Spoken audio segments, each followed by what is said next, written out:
Some years ago, when Joshua was just 5 or 6, we went on a holiday to Spain and spent some time with one of Emma's friends. And she had a little boy around the same age. And the little boy could speak English and Spanish. And Joshua was so fascinated by this little boy's ability to speak in a different language, in a language that he couldn't understand. He was so fascinated by this. And so one night, when I was getting him ready for bed, he turns to me and he says, Daddy, I can speak Spanish. I say, oh, okay, that's interesting. And then he goes on to open up his mouth and speak what he believed was Spanish. Suffice to say, it wasn't Spanish.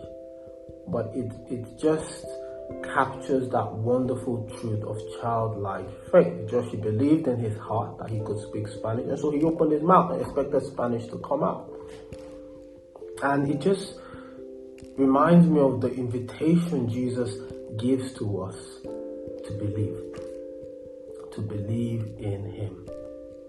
You know, I remember the words that he says to Jairus on his way home when he receives news that his daughter was dead, and he says to him, don't be afraid, just believe. And I wonder where you're sat today, whether that is something that Jesus wants to say to you. Don't be afraid, just believe. Because the enemy, he always tries to get us to doubt what God has said. You know, it was a temptation that he tried with Eve at the beginning of the scriptures.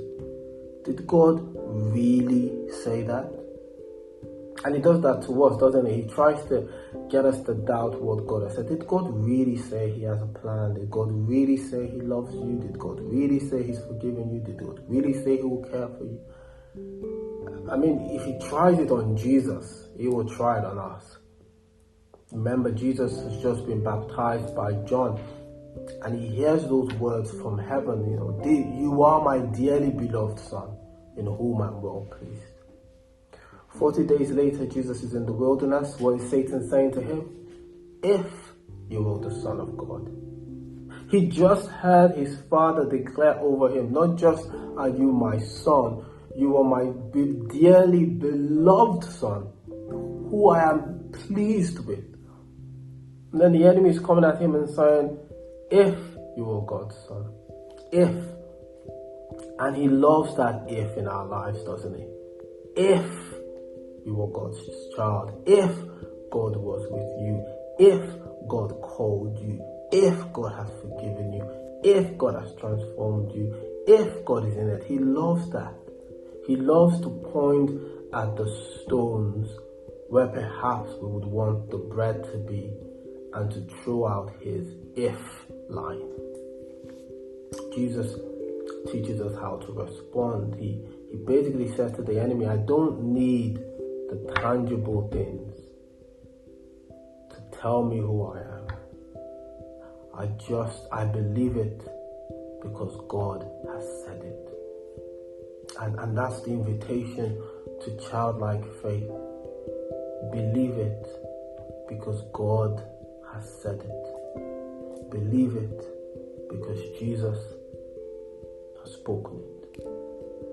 Who he says he is, who he says you are, where he says he will be, what he promises to do. Believe it because he has said it. Jesus says to Thomas, post-resurrection, he says to Thomas, blessed are those who have not seen and yet believe. The sense in which he's saying that the life of a believer is a blessing. And I think that one of the best ways in which we honor Jesus, we honor his sacrifice for us, we honor the life he lived for us, the death he died for us, the victory he won for us. One of the main ways that we honor his love, that we honor his truth, that we honor his presence for us in heaven and on earth is by believing in him, is by believing in who he is by believing in what he says to us, regardless of the storms.